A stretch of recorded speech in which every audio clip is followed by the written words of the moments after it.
हरि बोल। प्रिय देवरिया वासियों, मैं शैलेश कुशवाहा और प्रभुदास मुख्य ट्रस्टी हरिबोल सेवा ट्रस्ट रामनाथ देवरिया की तरफ से हृदय की गहराइयों से आप सभी लोगों का बहुत बहुत हार्दिक अभिनंदन वंदन एवं स्वागत करता हूं। दोस्त, आप सभी लोग बहुत मेरे को प्यार कर रहे हैं, आशीर्वाद दे रहे हैं, अपार जन समर्थन सपोर्ट मिल रहा है। इसके लिए हृदय की गहराइयों से धन्यवाद, दिल से आभार। प्रिय दोस्तों, आज हम दिल की बात कार्यक्रम में एक ऐसे दबंग राजनेता की बात करेंगे, एक ऐसे पावरफुल कट्टर हिंदुत्व छवि राजनेता की बात करेंगे जो घर में घुसकर मारने में विश्वास रखता है, जिसके खून के कतरे कतरे बूंद बूंद में सिर्फ और सिर्फ राष्ट्रभक्ति से लवरेज है। दोस्त, एक ऐसे राजनेता की बात करेंगे जो हाथ भी जोड़ता है, अगर कोई गलत करे, भ्रष्टाचार घोटाले में लिप्त हो तो हाथ भी तोड़ना जानता है, जो कड़े और बड़े फैसले लेने में विश्वास रखता है। एक ऐसा राष्ट्रभक्त, राष्ट्र संत जो 24 घंटे में 20 घंटा माँ भारती की सेवा करता है और मात्र 4 घंटा आराम करता है, सोता है। सोचिए कितना जुनून से लवरेज है, राष्ट्रभक्ति का कितना नशा उसके अंदर है कि जो 24 घंटा में 20 घंटा माँ भारती की सेवा करता है। अमेजिंग, अकल्पनीय। दोस्त, इस दुनिया में नशा बहुत है। प्यार का नशा, ड्रीम का नशा, पैसे की नशा, लग्जरी लाइफ जीने का नशा, भक्ति का नशा। लेकिन सबसे अगर कोई पावरफुल नशा है, सबसे अमेजिंग कोई नशा है तो वह है राष्ट्रभक्ति का। अगर राष्ट्रभक्ति का नशा जिसे चढ़ जाए, शायद वह नशा सभी नशा को फेल कर देता है और वह नशा कभी नहीं उतरता है। कुछ ऐसा ही हमारे देश के प्रधानमंत्री नरेंद्र मोदी जी के अंदर है। दोस्त, उनके अंदर राष्ट्रभक्ति कितनी नशा है कि 24 आवर हर पल हर समय उनका दिल और दिमाग सिर्फ और सिर्फ माँ भारती की सेवा में लगा रहता है। हिंदुस्तान की मजबूती के लिए, हिंदुस्तान को विश्व गुरु बनाने के लिए, स्वच्छ और स्वस्थ बनाने के लिए एक पे एक तबातुर कड़े और बड़े फैसले लेते जा रहे हैं। दोस्त, उन्होंने ऐसे ऐसे फैसले लेने का काम किया जिस फैसलों को लेने में 20-50 साल लग गए। रूह तक काम चाहता है सरकारों का, प्रधानमंत्रियों का, लेकिन उनका दिल दिलेर है, शेर जैसी उनकी सोच है, ऑन स्पॉट एक्शन लेते हैं वो। दोस्त, आज हम ऐसे दबंग पावरफुल प्रधानमंत्री के बारे में चर्चा करेंगे, उनके बारे में जानेंगे, उनके संघर्षों के बारे में जानेंगे। बचपन से लेकर आज तक उन्होंने कितना संघर्ष किया, किस किस विवादों से उनका नाता रहा, कितने कड़े और बड़े फैसले लिए, अमेजिंग अकल्पनीय फैसले लिए, उसके बारे में हम जानेंगे। नरेंद्र दामोदर दास मोदी का जन्म 17 सितंबर 1950 को गुजरात के बड़नगर में एक अत्यंत ही निर्धन परिवार में हुआ।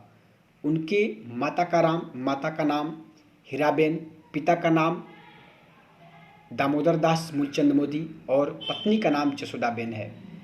उनका बचपन बहुत ही संघर्ष में रहा। उनकी सोच बचपन से ही अमेजिंग अकल्पनीय रही।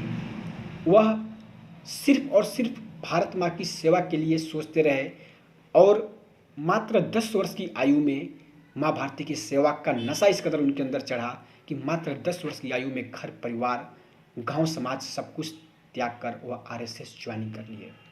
आरएसएस ज्वाइनिंग करने के बाद 24 आवर वह राष्ट्र की रक्षा में लगे रहे, राष्ट्र की सेवा में लगे रहे।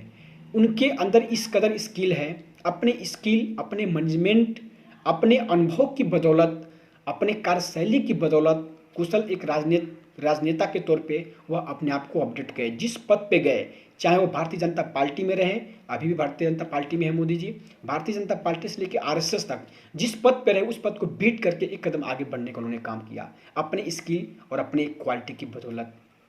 दोस्त, मोदी जी की अगर मैं बचपन की बात करूँ तो बचपन में उन्होंने चाय तक बेचा। सोचिए कितनी गरीबी रही, कितना संघर्ष में जीवन रहा कि वह चाय तक बेचने का काम किया। जब उनके पिता स्टॉल लगाते चाय का तो उनके साथ में वह चाय भी बेचते, लेकिन उनका दिल और दिमाग कहीं और था। दोस्त, इस दुनिया में कुछ ऐसे लोग होते हैं, करते कुछ और हैं, लेकिन वह तो एक माध्यम होता है। वह लक्ष्य, टारगेट सपने नहीं होता है, वह एक माध्यम होता है। उसके आगे उनका लक्ष्य कुछ और होता है। कुछ इस तरह सोच मोदी जी की रही। चाय बेचने के दौरान कुछ समय उन्होंने चाय बेचा, फिर उन्होंने अपने आप को एक कदम आगे बढ़ते हुए राष्ट्र रक्षा के लिए, देशभक्ति के लिए 1985 में उन्होंने भारतीय जनता पार्टी को ज्वाइन किया। भारतीय जनता पार्टी को ज्वाइनिंग करने के बाद 1985 से लेकर 2001 तक डिस्ट्रिक्ट लेवल से लेकर मंडल लेवल, प्रदेश लेवल, राष्ट्रीय लेवल तक उन्होंने बहुत सारे पदों पे काम किया, बहुत सारी जिम्मेवारियां उन्होंने उठाई और अपने आप को अपडेट किया। जिस पद पे गए एक साल बाद उसको बीट करके नेक्स्ट अगले उससे बड़े पद पे चले गए। अपने मतलब अपना प्रमोशन अपने काम की बदौलत खुद वो उनका होता गया। इस कदर उनका काम रहा कि भारतीय जनता पार्टी में उनका कद बढ़ता गया और एक राष्ट्रीय राजनेता के रूप में उनकी छवि पूरे हिंदुस्तान में उभरने लगी। मोदी जी की सबसे बड़ी खासियत क्या है कि उनकी स्पीच की शैली बहुत शानदार और जानदार होती है। एक एक शब्दों में बहुत वजन होता है। उनकी स्पीच की बदौलत भारतीय जनता पार्टी में एक अच्छे वक्ता प्रवक्ता के रूप में उनकी ख्याति फैलती गई। अपने संघर्षों के दौरान 2001 में वह मुख्यमंत्री बने। 2001 में मुख्यमंत्री बनने के बाद 2014 तक लगातार 4 बार गुजरात का मुख्यमंत्री के रूप में प्रतिनिधित्व किया। 2002 में गुजरात दंगे के दौरान पूरे हिंदुस्तान नहीं पूरे विश्व में मोदी जी पे एक दाग गुजरात दंगों के दौरान लगा, बट वह क्लीन चिट उनको मिला।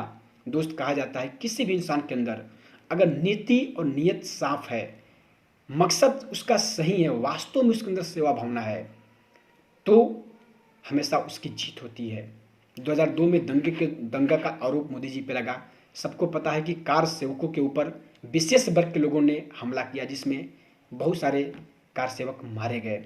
उस घटना के प्रतिशोध में हिंदुत्व छवि के लोगों ने उस विशेष वर्ग के लोगों पे भी अटैक किया और उसमें सैकड़ों लोग, विशेष वर्ग के लोग मारे गए। पूरा गुजरात हिंदू मुस्लिम दंगे की चपेट में आ गया। विशेष समिति की जांच हुई। विशेष जांच समिति SIT के अंतर्गत मोदी जी की जांच हुई और लास्ट में मोदी जी को क्लीन चिट मिला। मोदी जी बेदाग साबित हुए। उनके ऊपर कुछ लोगों ने ये कलंक लगाया, ये दाग लगाया कि मोदी जी का इसमें हाथ है, लेकिन ऐसा कुछ नहीं था। लास्ट में मोदी जी की जीत हुई, सच्चाई की जीत हुई, मोदी जी को क्लीन चिट मिली। दोस्त, कहा जाता है कि सच्चाई की हमेशा जीत होती है। परेशानियां होती है लेकिन लास्ट में जीत सच्चाई की ही होती है। इस तरह मोदी जी अपने कार्यकाल के दौरान 2014 में भारतीय जनता पार्टी अपना प्रधानमंत्री का उम्मीदवार मोदी जी को चुनती है। प्रधानमंत्री का उम्मीदवार बनने के बाद मोदी सैकड़ों रैलियां करते हैं। अब की बार मोदी सरकार एक ट्रेंड में आ जाता है। पूरे हिंदुस्तान के बच्चे के जुबान पे अब की बार मोदी सरकार का नारा गूंजने लगता है। एक लहर पैदा होती है, हिंदुस्तान के अंदर जागरूकता आती है। 50 साल 60 साल से राज कर रही सरकार को उखाड़ फेंकने का संकल्प लेकर मोदी जी प्रधानमंत्री के रूप में पूरे हिंदुस्तान में रैलियां करते हैं, भाषण देते हैं और लास्ट में 282 सीटों से भारतीय जनता पार्टी चुनाव जीतती है। चुनाव जीतने के बाद हिंदुस्तान के प्रधानमंत्री मोदी जी बनते हैं और 2014 से लेकर आज तक दूसरी बार प्रधानमंत्री उन्होंने मोदी जी बने। अपने प्रधानमंत्री कार्यकाल के दौरान जो फैसले को लेने में और लागू करने में बड़े बड़े प्रधानमंत्रियों के सरकार के पसीने छूट गए, उससे 2 कदम सैकड़ों कदम आगे बढ़ते हुए हमारे देश के पावरफुल प्रधानमंत्री नरेंद्र मोदी जी ने कड़े और बड़े फैसले लिए देश हित में, राष्ट्र हित में। लाइक धारा 370, 3 तलाक, राम मंदिर, एयर स्ट्राइक, सर्जिकल स्ट्राइक जैसे बहुत सारे उन्होंने बड़े फैसले लिए और बड़े फैसले लेकर एक साहसिक प्रधानमंत्री के तौर पे अपनी छवि को हिंदुस्तान के सामने लाने का काम किया। आज मोदी जी की ख्याति, मोदी जी की प्रसिद्धि सिर्फ हिंदुस्तान तक ही सीमित नहीं बल्कि दुनिया के कोने कोने तक है। दोस्त, कहा जाता है कि अगर नीयत अच्छी हो तो ऊपर वाला किसी न किसी के रूप में एक साथी दे ही देता है। लोगों का मानना है कि हर एक सफल व्यक्ति के पीछे किसी न किसी का हाथ होता है, चाहे वो हाथ वाइफ का हो, गर्लफ्रेंड का हो, दोस्त का हो, गुरु का हो, A to Z किसी न किसी का हाथ होता है। लेकिन नरेंद्र मोदी जी की सक्सेस की जो राज रही, उनका सेल्फ बिलीफ सिस्टम उनको आगे बढ़ाया।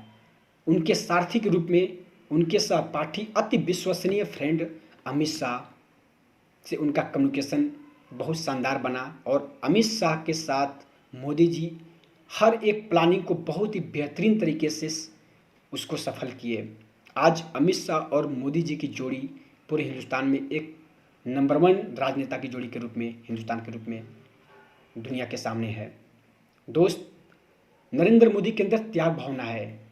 कहा जाता है कि जो इंसान सच्चा होता है उसकी परख हो ही जाती है, सच्चाई सामने आ ही जाती है।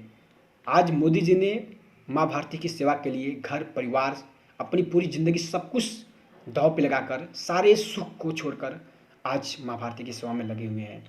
भगवान की कृपा हुआ, लोगों की दुआएं मिली और एक चाय बेचने वाला, एक बर्तन मांजने वाली माँ का बेटा हिंदुस्तान का प्रधानमंत्री बना। इससे साबित होता है इंसान ठान ले, दृढ़ संकल्प, इरादा मजबूत करके, विश्वास के साथ, निस्वार्थ भाव से, अगर उसके अंदर ईश्वर भक्ति सेवा भावना है, इंसान ठान ले तो नथिंग इज इम्पॉसिबल। इस दुनिया में कुछ भी उसके लिए संभव नहीं है, वह हर चीज़ कर सकता है। आखिरकार हर चीज़ इंसान ही तो करता है। दोस्त, सपने देखने के लिए कलेजा होना चाहिए और सपने को साकार करने के लिए कीमत चुकाने की जुनून होनी चाहिए। दोस्त, नरेंद्र मोदी के बारे में हम चाहेंगे कि आप लोग ज़रूर उनके जीवनी को पढ़ें, उनके बारे में जानें, उनको अपना आदर्श प्रेरणा स्रोत मानते हुए आप अपना भी तन मन धन राष्ट्र रक्षा में लगाएं।